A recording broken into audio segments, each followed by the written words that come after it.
उत्तर प्रदेश के एक छोटे से गांव के आखिरी छोर पर मिट्टी की एक पुरानी झोपड़ी थी। बरसात में उसकी छत टपकती थी और गर्मियों में दीवारें तपने लगती थीं। गांव के लोग उस झोपड़ी को टूटी किस्मत वाला घर कहते थे। लेकिन उस झोपड़ी में रहने वाली 68 साल की गौरी देवी के लिए वही पूरी दुनिया थी। गौरी देवी के चेहरे पर झुर्रियां थीं, आंखों की रोशनी कम हो चुकी थी और शरीर इतना कमजोर था कि बिना लाठी के 2 कदम चलना भी मुश्किल था। फिर भी हर सुबह सूरज निकलने से पहले वह झोपड़ी के बाहर बैठ जाती। हाथ में तुलसी की माला होती और उनकी नजर गांव की ओर जाने वाले कच्चे रास्ते पर टिकी रहती। गांव वाले अक्सर पूछते, काकी किसका इंतजार करती हो? वह हल्की मुस्कान के साथ सिर्फ इतना कहती, मेरा बेटा आएगा, उसने वादा किया था।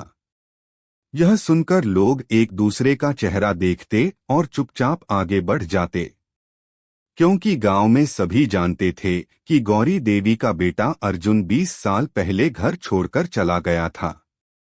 उसके बाद न कोई चिट्ठी आई, न कोई खबर। कई लोगों ने तो यह मान लिया था कि वह अब इस दुनिया में नहीं रहा। लेकिन एक माँ का दिल कभी उम्मीद छोड़ता है क्या? हर त्योहार पर गौरी देवी अपने बेटे के लिए एक थाली ज्यादा सजाती थीं। दीपावली पर दरवाजे पर एक अतिरिक्त दीपक जलाती और होली पर घर के बाहर थोड़ा सा रंग रख देती। वह कहती, अगर आज आ गया तो खाली हाथ नहीं लौटेगा। समय बीतता गया, झोपड़ी और बूढ़ी होती गई, लेकिन माँ की उम्मीद नहीं टूटी। उधर इसी गांव से सैकड़ों किलोमीटर दूर राजधानी में एक युवा अधिकारी अपनी ईमानदारी और सख्त फैसलों के कारण पूरे प्रदेश में चर्चा का विषय बना हुआ था। उसका नाम था अर्जुन प्रताप सिंह। वह जिले का नया कलेक्टर नियुक्त हुआ था। कोई नहीं जानता था कि यही वही अर्जुन है जिसने कभी गरीबी और गुस्से में अपना गांव छोड़ दिया था। कलेक्टर बनने के बाद उसने अपने अतीत को कभी किसी के सामने नहीं आने दिया। उसकी मेज पर हजारों फाइलें आती थीं, लेकिन दिल के किसी कोने में एक चेहरा हमेशा जिंदा था, अपनी माँ का। एक दिन उसके सामने ग्रामीण विकास विभाग की एक रिपोर्ट आई।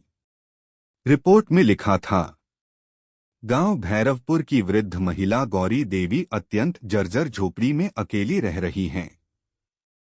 कई योजनाओं का लाभ अब तक नहीं मिला है।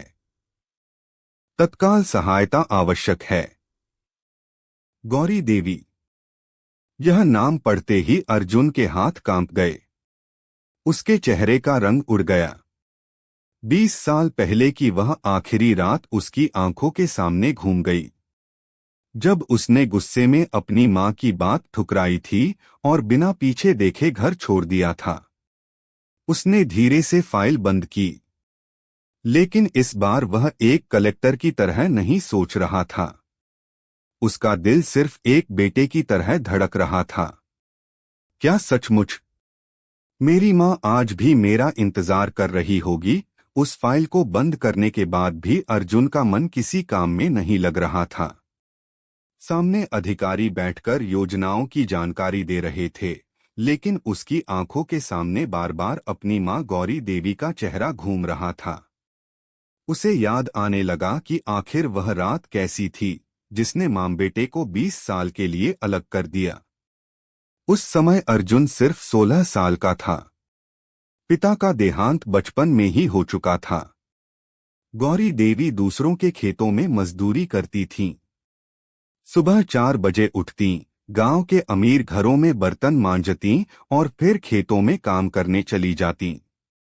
शाम को जब घर लौटतीं, तब भी उनके चेहरे पर थकान नहीं, बल्कि बेटे को पढ़ाने का सपना दिखाई देता था। वह अक्सर कहती थीं, अर्जुन, मैं भले अनपढ़ हूं, लेकिन मेरा बेटा एक दिन बड़ा अफसर बनेगा। अर्जुन भी बचपन में यही सपना देखता था। लेकिन जैसे जैसे वह बड़ा हुआ, गरीबी उसे चुभने लगी। स्कूल में बच्चे उसके फटे जूते देखकर हंसते। कोई कहता, देखो मजदूर का बेटा आया है। कोई उसके टिफिन का मजाक उड़ाता। धीरे धीरे उसके अंदर गुस्सा भरने लगा। एक दिन गांव के कुछ बिगड़े लड़कों ने उसे अपने साथ बैठा लिया। उन्होंने कहा, पढ़ लिख कर क्या करेगा? हमारे साथ चल, जल्दी पैसा कमाएगा। पहले अर्जुन ने मना किया, लेकिन धीरे धीरे वह उनके साथ घूमने लगा। गौरी देवी सब समझ रही थीं। उन्होंने कई बार बेटे को प्यार से समझाया, लेकिन अर्जुन को लगता था कि मां उसकी आजादी छीन रही है। एक शाम अर्जुन देर रात घर लौटा। उसके कपड़ों से शराब की बदबू आ रही थी। गौरी देवी का दिल टूट गया। उन्होंने पहली बार बेटे को जोर से थप्पड़ मार दिया। आंखों में आंसू लेकर बोली, मैंने भूखी रहकर तुझे पाला है, ताकि तू शराबी बने। अर्जुन का गुस्सा 7वें आसमान पर पहुंच गया। उसने भी पहली बार मां से ऊंची आवाज में कहा, मैं गरीब इसलिए हूं क्योंकि तुमने मुझे कुछ नहीं दिया। यह सुनते ही गौरी देवी का दिल जैसे टूट गया। उन्होंने कांपती आवाज में कहा, अगर मेरी गरीबी से इतनी नफरत है तो चला जा यहां से। अर्जुन गुस्से में बाहर निकल गया। रात गहरी हो चुकी थी। कुछ देर बाद जब मां रोते रोते सो गईं, तो अर्जुन चुपचाप उठा। उसने पुराने बैग में 2 जोड़ी कपड़े रखे, मां को आखिरी बार देखा और बिना पीछे मुड़े घर छोड़ दिया। सुबह जब गौरी देवी उठीं तो अर्जुन घर में नहीं था। पहले उन्हें लगा शायद खेत की तरफ गया होगा, लेकिन जब शाम हो गई और बेटा वापस नहीं आया तो उनकी दुनिया उजड़ गई। उन्होंने पूरे गांव में खोजा, बस अड्डे पर गईं, रेलवे स्टेशन तक पहुंची, रिश्तेदारों के घर गईं, थाने में रिपोर्ट लिखवाई, मंदिरों में मन्नतें मांगी, लेकिन अर्जुन कहीं नहीं मिला। दिन महीने बने, महीने साल, और साल 20 वर्षों में बदल गए। गांव वालों ने उम्मीद छोड़ दी, लेकिन गौरी देवी ने नहीं। उन्हें आज भी विश्वास था, मेरा बेटा एक दिन जरूर लौटेगा। उधर शहर में अर्जुन भूखा प्यासा संघर्ष कर रहा था। उसे नहीं पता था कि किस्मत उसके लिए क्या लिख चुकी है। वह अभी सिर्फ जिंदा रहने की लड़ाई लड़ रहा था, लेकिन यही संघर्ष एक दिन उसे कलेक्टर की कुर्सी तक पहुंचाने वाला था। गांव छोड़ने के बाद अर्जुन के पास न पैसे थे, न कोई ठिकाना और न ही कोई अपना। रात भर बस में सफर करने के बाद वह एक बड़े शहर पहुंचा। स्टेशन पर चारों तरफ भीड़ थी, लेकिन उस भीड़ में वह बिल्कुल अकेला था। जेब में सिर्फ 75 रुपए बचे थे। सुबह से शाम हो गई, लेकिन उसे कोई काम नहीं मिला। भूख इतनी लग रही थी कि पेट में दर्द होने लगा। शाम को उसने एक ठेले से 2 सूखी रोटियां खरीदीं और रेलवे स्टेशन के प्लेटफॉर्म पर बैठकर खा लीं। उसी रात उसने पहली बार फुटपाथ पर सोया। आसमान खुला था, लेकिन उसकी आंखों में सिर्फ अपनी मां का चेहरा था। वह बार बार सोच रहा था, क्या मां ने खाना खाया होगा? अगले दिन वह काम की तलाश में निकल पड़ा। कई दुकानों पर गया, लेकिन हर जगह एक ही जवाब मिला, पहले अनुभव लेकर आओ। थकाहारा अर्जुन एक छोटे से ढाबे के बाहर बैठ गया। ढाबे के मालिक शंकरलाल ने उसकी हालत देखी और पूछा, काम करेगा? अर्जुन ने बिना एक पल गवाए कहा, जो कहेंगे कर दूंगा। उसी दिन से उसने ढाबे पर बर्तन धोने का काम शुरू कर दिया। सुबह 5 बजे से रात 12 बजे तक काम। बदले में 2 वक्त का खाना और सोने के लिए ढाबे के पीछे एक छोटी सी जगह। पहले महीने की तनख्वाह मिली 1800 रुपए। नोट हाथ में आते ही उसकी आंखों से आंसू निकल पड़े। उसे याद आया कि उसकी मां पूरे महीने मजदूरी करके भी इतने पैसे नहीं कमा पाती थीं। उस रात उसने पहली बार अपनी गलती महसूस की। उसने सोचा, जिस माँ को मैं गरीब समझकर छोड़ आया, उसने मुझे पालने के लिए कितने दुख सहे होंगे। लेकिन अब लौटने की हिम्मत नहीं थी। उसे डर था कि माँ शायद उसे कभी माफ नहीं करेंगी। इसी बीच ढाबे पर रोज एक बुजुर्ग शिक्षक खाना खाने आते थे। उनका नाम था प्रोफेसर दयाशंकर। उन्होंने कई दिनों तक अर्जुन को चुपचाप काम करते देखा। एक दिन उन्होंने पूछा, बेटा पढ़े लिखे लगते हो, पढ़ाई छोड़ दी क्या? अर्जुन की आंखें झुक गईं। उसने अपनी पूरी कहानी सुना दी। प्रोफेसर साहब कुछ देर तक चुप रहे, फिर मुस्कुराकर बोले, गलती करने वाला इंसान छोटा नहीं होता, गलती सुधारने वाला इंसान बड़ा होता है। अगर सच में अपनी माँ का सिर ऊंचा करना चाहता है तो पढ़ाई फिर से शुरू कर। ये शब्द अर्जुन के दिल में उतर गए। उसने उसी दिन फैसला कर लिया, अब वह सिर्फ मजदूर नहीं रहेगा, वह अपनी माँ का सपना पूरा करेगा। दिन में ढाबे पर काम और रात में पढ़ाई। नींद सिर्फ 4 घंटे, बाकी समय किताबें। धीरे धीरे उसने 12वीं की परीक्षा अच्छे अंकों से पास की। फिर कॉलेज में दाखिला लिया। कॉलेज की फीस भरने के लिए वह सुबह अखबार बांटता, दिन में कॉलेज जाता और रात को ढाबे पर काम करता। कई बार भूखा सो जाता, लेकिन किताबें नहीं छोड़ता। वर्षों की मेहनत के बाद एक दिन प्रोफेसर दयाशंकर ने उससे कहा, अर्जुन अब सिर्फ नौकरी नहीं, यूपीएससी की तैयारी करो।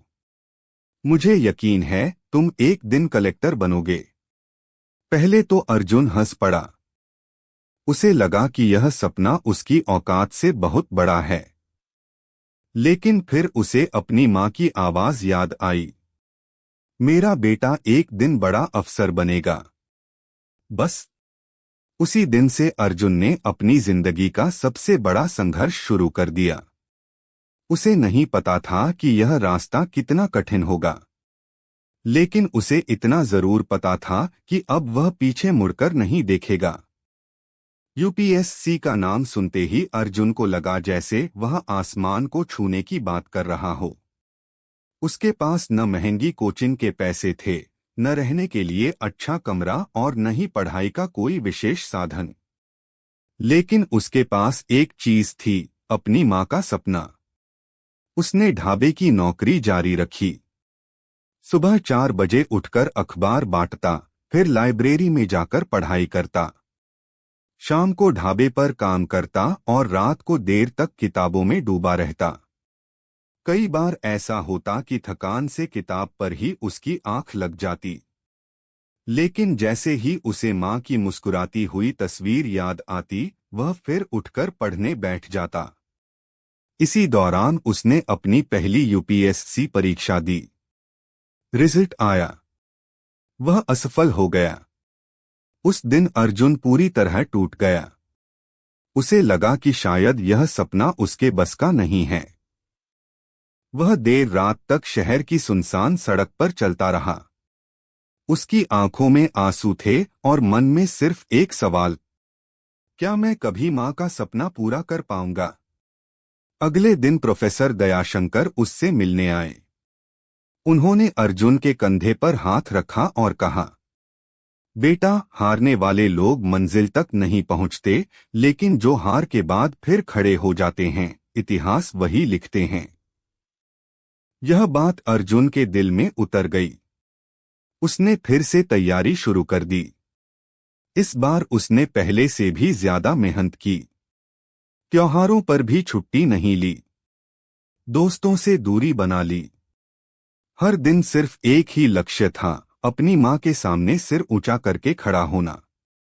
1 साल बाद फिर परीक्षा हुई। इस बार प्रीलिम्स निकला, फिर मेंस, और आखिरकार इंटरव्यू का दिन भी आ गया। इंटरव्यू बोर्ड के एक सदस्य ने उससे पूछा, अगर आपको जिला अधिकारी बना दिया जाए तो सबसे पहला काम क्या करेंगे? अर्जुन कुछ पल चुप रहा, फिर बोला, सर, मैं सबसे पहले उन लोगों तक सरकारी योजनाएं पहुंचाऊंगा जो सबसे ज्यादा जरूरतमंद हैं लेकिन सबसे कम सुने जाते हैं। क्योंकि मैंने गरीबी को किताबों में नहीं, अपनी जिंदगी में देखा है। पूरा इंटरव्यू बोर्ड उसकी बात सुनकर शांत हो गया। कुछ महीनों बाद परिणाम घोषित हुआ। अर्जुन का चयन हो चुका था। वह भारतीय प्रशासनिक सेवा में चुना गया था। उसकी आंखों से खुशी के आंसू बहने लगे। उसने सबसे पहले प्रोफेसर दयाशंकर के पैर छुए। लेकिन उसी पल उसके मन में एक टीस उठी। काश आज मां मेरे साथ होती। ट्रेनिंग पूरी होने के बाद अर्जुन एक ईमानदार और सख्त अधिकारी के रूप में मशहूर हो गया। जहां भी उसकी पोस्टिंग होती वहां भ्रष्टाचार पर कार्रवाई होती, गरीबों को न्याय मिलता और सरकारी योजनाएं सीधे लोगों तक पहुंचती। कुछ वर्षों बाद उसकी नियुक्ति उसी जिले में कलेक्टर के रूप में हुई जहां उसका अपना गांव पड़ता था। लेकिन उसने कभी किसी को नहीं बताया कि वह इसी जिले का रहने वाला है। उसे डर था, अगर मां अब इस दुनिया में नहीं होंगी तो वह इस दर्द के साथ कैसे जी पाएगा। फिर एक दिन ग्रामीण विकास विभाग की एक पुरानी फाइल उसके सामने आई। उस फाइल में लिखा था, गांव रामपुर की वृद्ध महिला गौरी देवी जर्जर झोपड़ी में अकेली रह रही हैं। कई वर्षों से सरकारी योजनाओं का लाभ नहीं मिला। तत्काल सहायता आवश्यक। यह पढ़ते ही अर्जुन की सांसें जैसे थम गईं। उसने कांपते हाथों से फाइल बंद की और उसी क्षण एक फैसला कर लिया। अब वह कलेक्टर बनकर नहीं, अपनी मां का बेटा बनकर गांव लौटेगा। फाइल बंद करने के बाद अर्जुन कई मिनट तक अपनी कुर्सी पर बिल्कुल शांत बैठा रहा। कमरे में मौजूद अधिकारी समझ नहीं पा रहे थे कि हमेशा सख्त फैसले लेने वाले कलेक्टर साहब आज इतने भावुक क्यों हो गए हैं। कुछ देर बाद अर्जुन ने खुद को संभाला और सामान्य आवाज में कहा, आज शाम की मेरी सभी मीटिंग रद्द कर दीजिए। मुझे एक निजी काम से बाहर जाना है। आदेश सुनते ही पूरा कार्यालय हैरान रह गया। अर्जुन ऐसा पहले कभी नहीं करता था। शाम ढलते ही सरकारी गाड़ी शहर से गांव की ओर निकल पड़ी। लेकिन इस बार न गाड़ी पर लाल बत्ती थी और न कोई सरकारी काफिला। अर्जुन ने साधारण कुर्ता पायजामा पहन रखा था। वह नहीं चाहता था कि गांव में कोई उसे कलेक्टर के रूप में पहचाने। रास्ते भर उसकी आंखें खिड़की के बाहर थीं। हर मोड़ उसे बचपन की याद दिला रहा था। वह तालाब जहां वह दोस्तों के साथ तैरता था, वह पुराना बरगद जिसकी छाव में उसकी मां दोपहर का खाना लेकर आती थीं, और वह छोटा सा मंदिर जहां परीक्षा से पहले मां उसका माथा छूकर भगवान से दुआ मांगती थीं। हर याद उसके दिल पर दस्तक दे रही थी। करीब 2 घंटे बाद गाड़ी गांव के बाहर पहुंची। अर्जुन ने ड्राइवर से कहा, यहीं रोक दो, आगे मैं पैदल जाऊंगा। वह धीरे धीरे उसी कच्चे रास्ते पर चलने लगा जहां कभी नंगे पांव दौड़ा करता था। गांव बहुत बदल चुका था। कुछ नए मकान बन गए थे, लेकिन गांव के आखिरी छोर पर पहुंचते ही उसके कदम रुक गए। सामने वही पुरानी झोपड़ी थी, बस अब पहले से भी ज्यादा टूटी हुई। दीवारों की मिट्टी झड़ चुकी थी। छत पर जगह-जगह छेद थे। दरवाजा आधा टूटा हुआ था। बाहर एक पुरानी चारपाई पड़ी थी। अर्जुन की आंखों से आंसू बह निकले। वह धीरे धीरे झोपड़ी के दरवाजे तक पहुंचा। अंदर से कमजोर आवाज आई, कौन है बेटा? यह आवाज सुनते ही अर्जुन का दिल जोर जोर से धड़कने लगा। यही आवाज कभी उसे स्कूल भेजती थी। यही आवाज उसे रात में लोरी सुनाती थी। उसने कांपते हाथों से दरवाजा थोड़ा सा खोला। अंदर मिट्टी के चूल्हे के पास एक दुबली पतली बुजुर्ग महिला बैठी थी। सफेद बाल, कांपते हाथ, धुंधली आंखें, लेकिन चेहरे की ममता बिल्कुल वैसी ही थी। वह उसकी मां गौरी देवी थीं। 20 साल ने उनके शरीर को बदल दिया था, लेकिन बेटे के लिए इंतजार नहीं बदला था। अर्जुन खुद को संभाल नहीं पाया।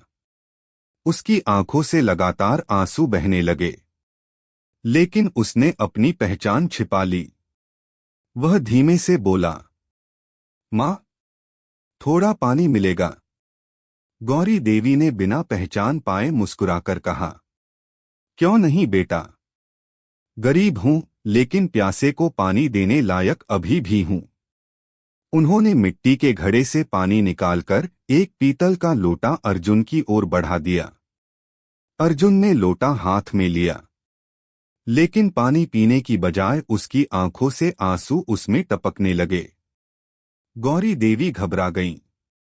उन्होंने पूछा, क्या हुआ बेटा, कोई दुख है क्या? अर्जुन कुछ नहीं बोल पाया। उसका गला भर आया था। उसे लग रहा था कि अगर उसने अभी एक शब्द भी बोला तो मां उसे पहचान लेंगी। उसी समय गौरी देवी ने प्यार से उसके सिर पर हाथ रखा। 20 साल बाद भी उस स्पर्श में वही अपनापन था। और अर्जुन के अंदर का मजबूत कलेक्टर एक पल में फिर से अपनी मां का छोटा सा बेटा बन गया। जैसे ही गौरी देवी का कांपता हुआ हाथ अर्जुन के सिर पर पड़ा, उसकी सारी हिम्मत टूट गई। वर्षों तक जिसने बड़े बड़े अपराधियों से बिना डरे सवाल किए थे, वही कलेक्टर आज अपनी मां के सामने एक शब्द भी नहीं बोल पा रहा था। गौरी देवी ने प्यार से पूछा, बेटा, लगता है तू बहुत परेशान है। आ, इस चारपाई पर बैठ जा। गरीब का घर है, लेकिन दिल छोटा नहीं है। अर्जुन चुपचाप बैठ गया। झोपड़ी के अंदर चारों तरफ नजर दौड़ाई। एक कोने में टूटा हुआ संदूक रखा था। दीवार पर उसके पिता की धुंधली तस्वीर टंगी थी, और उसके ठीक बगल में एक पुरानी तस्वीर थी। वह उसकी अपनी बचपन की तस्वीर थी। तस्वीर के ऊपर रोज की तरह ताजा गेंदे का एक छोटा सा फूल रखा हुआ था। यह देखकर अर्जुन का कलेजा कांप उठा। 20 साल बाद भी उसकी मां ने उसकी तस्वीर नहीं हटाई थी। गौरी देवी ने उसकी नजर तस्वीर पर जाते देख मुस्कुराकर कहा, यह मेरा बेटा है। अर्जुन, उनकी आंखें भर आईं। 20 साल पहले घर छोड़कर चला गया था। पता नहीं जिंदा भी है या नहीं, लेकिन मेरा दिल कहता है वह एक दिन जरूर आएगा। अर्जुन की आंखों से आंसू लगातार बहने लगे। उसने धीरे से पूछा, अगर वह लौट आए तो क्या आप उसे माफ कर देंगी?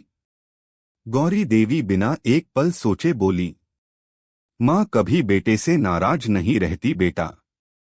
नाराज तो किस्मत होती है।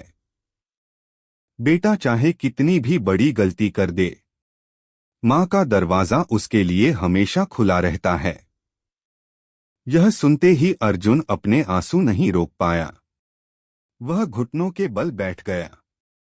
उसने गौरी देवी के पैर पकड़ लिए। कांपती आवाज में बोला, मां, मुझे माफ कर दो। गौरी देवी घबरा गईं। उन्होंने उसके कंधे पर हाथ रखा। अरे बेटा, तू क्यों माफी मांग रहा है? अर्जुन ने धीरे धीरे अपना सिर ऊपर उठाया। उसकी आंखें पूरी तरह भीग चुकी थीं। फिर उसने कांपती आवाज में कहा, क्योंकि मैं ही आपका अर्जुन हूं। यह सुनते ही गौरी देवी जैसे पत्थर की मूर्ति बन गईं। उनके हाथ हवा में ही रुक गए। उन्होंने ध्यान से अर्जुन का चेहरा देखा। उसकी आंखें, उसकी मुस्कान, माथे का बचपन वाला छोटा सा निशान। अब उन्हें सब याद आने लगा। उनकी आंखों से आंसुओं की धारा बह निकली। कांपती आवाज में उन्होंने कहा, अह। अर्जुन। अर्जुन ने सिर झुका दिया।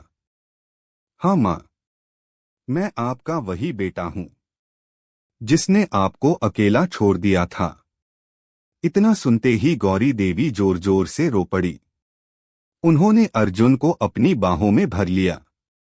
दोनों मां बेटे वर्षों का दर्द आंसुओं में बहाते रहे। झोपड़ी के बाहर से गुजर रहे कुछ गांव वालों ने रोने की आवाज सुनी। वे दौड़कर वहां पहुंचे। अंदर का दृश्य देखकर सभी की आंखें भर आईं। एक बुजुर्ग बोले, अरे, लगता है गौरी काकी का बेटा लौट आया। कुछ ही मिनटों में पूरी झोपड़ी के बाहर गांव वालों की भीड़ लग गई। हर कोई उस मां बेटे के मिलन को देखकर भावुक था। तभी गांव के प्रधान भी वहां पहुंच गए। उन्होंने अर्जुन को ध्यान से देखा। अचानक उन्हें याद आया कि सुबह ही जिले के नए कलेक्टर की तस्वीर अखबार में छपी थी। प्रधान की आंखें फैल गईं। उन्होंने कांपती आवाज में पूछा, क्या क्या आप हमारे जिले के कलेक्टर साहब हैं? पूरे गांव में सन्नाटा छा गया। सभी की नजरें अर्जुन पर टिक गईं। अर्जुन ने धीरे से अपनी मां का हाथ थामा और मुस्कुराकर कहा, हाँ, मैं कलेक्टर हूं, लेकिन आज मैं सिर्फ अपनी मां का बेटा हूं। यह सुनते ही पूरा गांव तालियों और आंसुओं से गूंज उठा। लेकिन अर्जुन के मन में अब एक और फैसला जन्म ले चुका था। उसकी मां की किस्मत ही नहीं, पूरे गांव की किस्मत बदलने वाली थी। जैसे ही गांव वालों को पता चला कि गौरी देवी का बेटा ही जिले का कलेक्टर है, पूरे गांव में हलचल मच गई। जो लोग वर्षों से गौरी देवी को एक अकेली असहाय बूढ़ी महिला समझकर कभी कभी मदद कर देते थे, वे अब शर्म से सिर झुकाए खड़े थे। लेकिन अर्जुन के चेहरे पर न कोई घमंड था और न ही किसी से शिकायत। उसने सबसे पहले अपनी मां का हाथ पकड़कर चारपाई पर बैठाया और कहा, मां, अब तुम्हें किसी बात की चिंता करने की जरूरत नहीं है। अब मैं आ गया हूं। गौरी देवी मुस्कुराईं, लेकिन उनकी आंखों में डर साफ दिखाई दे रहा था। उन्होंने धीरे से पूछा, बेटा, कहीं फिर से मुझे छोड़कर तो नहीं चला जाएगा? यह सुनते ही अर्जुन का दिल भर आया। वह मां के पैरों के पास बैठ गया और बोला, मां, जिस दिन मैं तुम्हें छोड़कर गया था, उसी दिन मैंने अपनी जिंदगी की सबसे बड़ी गलती की थी। अब भगवान भी मुझे तुमसे दूर नहीं कर सकता।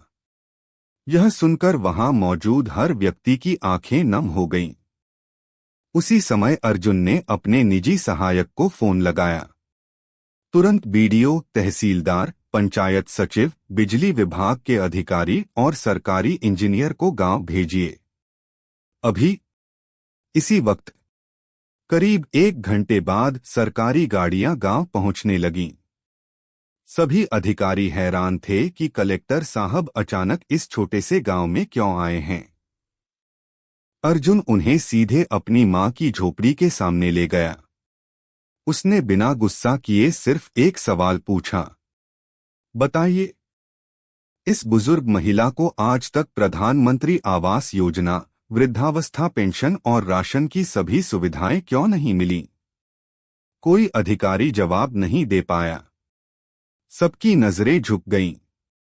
अर्जुन ने सख्त आवाज में कहा, गरीब की फाइल अगर दफ्तर में धूल खा रही है तो समझ लीजिए हमारी कुर्सी का कोई मतलब नहीं। उसने वहीं खड़े खड़े आदेश दिया, गौरी देवी के नाम तुरंत पक्का मकान स्वीकृत किया जाए। वृद्धावस्था पेंशन उसी सप्ताह शुरू हो। आयुष्मान कार्ड और मुफ्त इलाज की व्यवस्था की जाए। गांव की टूटी सड़क 1 महीने के भीतर बनाई जाए। हर पात्र परिवार की योजनाओं की दोबारा जांच की जाए। गांव वाले पहली बार किसी अधिकारी को इस तरह काम करते देख रहे थे। लेकिन अर्जुन यहीं नहीं रुका। उसने पूरे गांव का पैदल दौरा किया। कहीं नल खराब था, कहीं स्कूल की छत टपक रही थी, कहीं राशन डीलर गरीबों का अनाज बेच रहा था, कहीं विधवा महिलाओं की पेंशन महीनों से बंद थी। अर्जुन हर जगह रुकता, लोगों की बात सुनता और मौके पर ही आदेश देता। दोपहर तक पूरा गांव उसके साथ चल रहा था। उधर गौरी देवी दूर खड़ी अपने बेटे को देख रही थीं। उनकी आंखों में गर्व था।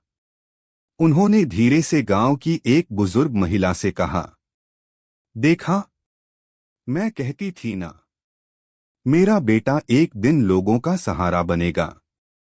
शाम होने लगी, अधिकारी लौटने लगे। तभी अर्जुन अपनी मां के पास आया और बोला, मां, मैंने फैसला किया है। अब यह झोपड़ी नहीं रहेगी। इसी जगह तुम्हारे लिए एक सुंदर घर बनेगा। लेकिन गौरी देवी ने मुस्कुराकर सिर हिला दिया। बेटा, घर बड़ा होने से सुख नहीं मिलता, उसमें अपने लोगों का प्यार होना चाहिए। अर्जुन ने मां का हाथ पकड़ लिया और बोला, इस बार घर सिर्फ ईंट और सीमेंट का नहीं होगा मां, उसमें तुम्हारे त्याग की खुशबू होगी। गौरी देवी की आंखों से खुशी के आंसू बह निकले। लेकिन उसी रात, जब पूरा गांव सो रहा था, अर्जुन के मोबाइल पर एक ऐसी खबर आई जिसने उसकी जिंदगी का सबसे कठिन फैसला उसके सामने ला खड़ा किया। रात के लगभग 10:30 बज रहे थे। पूरे गांव में सन्नाटा पसरा हुआ था। गौरी देवी कई वर्षों बाद सुकून की नींद सोई थीं। लेकिन अर्जुन की आंखों में नींद नहीं थी। वह झोपड़ी के बाहर चारपाई पर बैठा आसमान की तरफ देख रहा था। तभी उसका मोबाइल बजा। स्क्रीन पर मुख्य सचिव का नाम चमक रहा था। अर्जुन ने तुरंत फोन उठाया। दूसरी तरफ से आवाज आई, अर्जुन जी, सरकार ने आपका ट्रांसफर राज्य की राजधानी में कर दिया है। आपको कल सुबह ही कार्यभार संभालना होगा। कुछ पल के लिए अर्जुन बिल्कुल शांत हो गया। उसने धीरे से कहा, जी, मैं आदेश का पालन करूंगा। फोन कट गया। लेकिन उसके मन में तूफान उठ चुका था। एक तरफ मां थी, दूसरी तरफ कर्तव्य। सुबह होते ही गांव में मकान बनाने का काम शुरू हो गया। मजदूर नींव खोद रहे थे, इंजीनियर नक्शा देख रहे थे, गांव के लोग भी अपनी तरफ से मदद कर रहे थे। गौरी देवी बरामदे में बैठी यह सब देख रही थीं। उनके चेहरे पर वर्षों बाद सच्ची मुस्कान थी।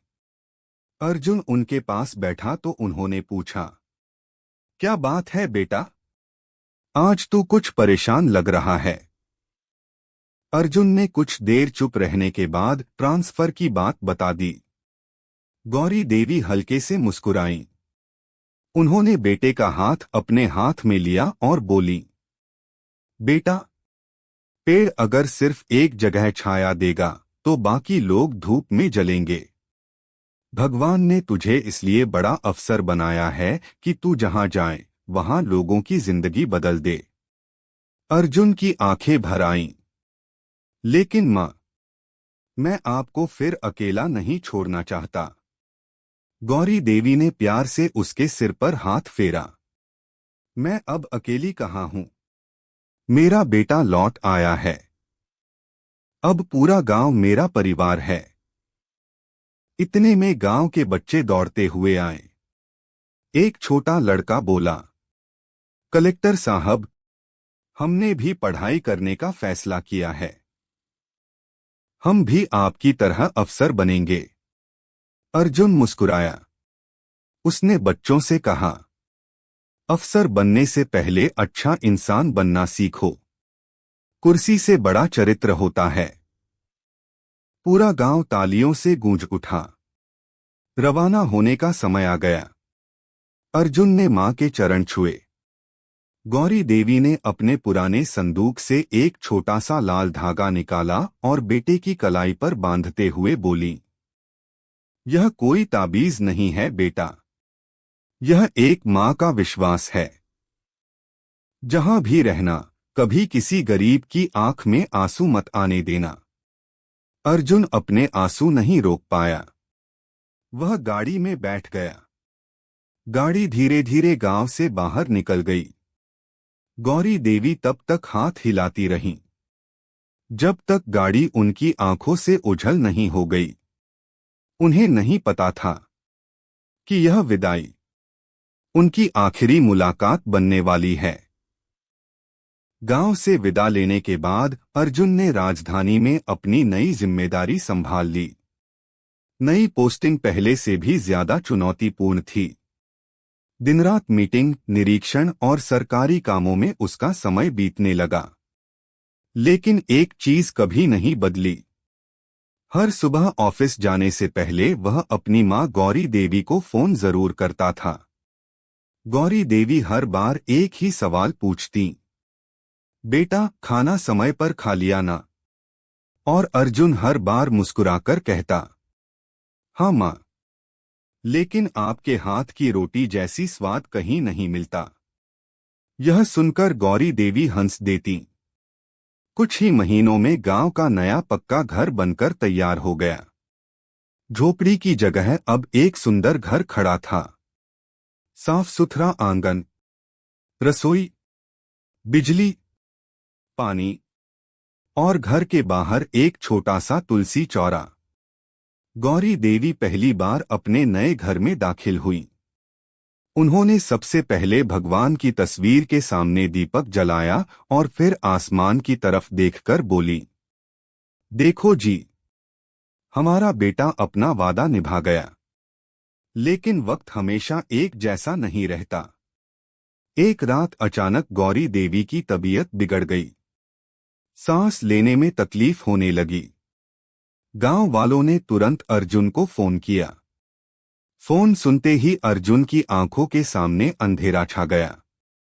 उसने उसी रात हेलीकॉप्टर और एम्बुलेंस की व्यवस्था कराई और खुद गांव के लिए रवाना हो गया। सुबह होने से पहले वह अपनी मां के पास पहुंच गया। गौरी देवी बिस्तर पर लेटी थीं।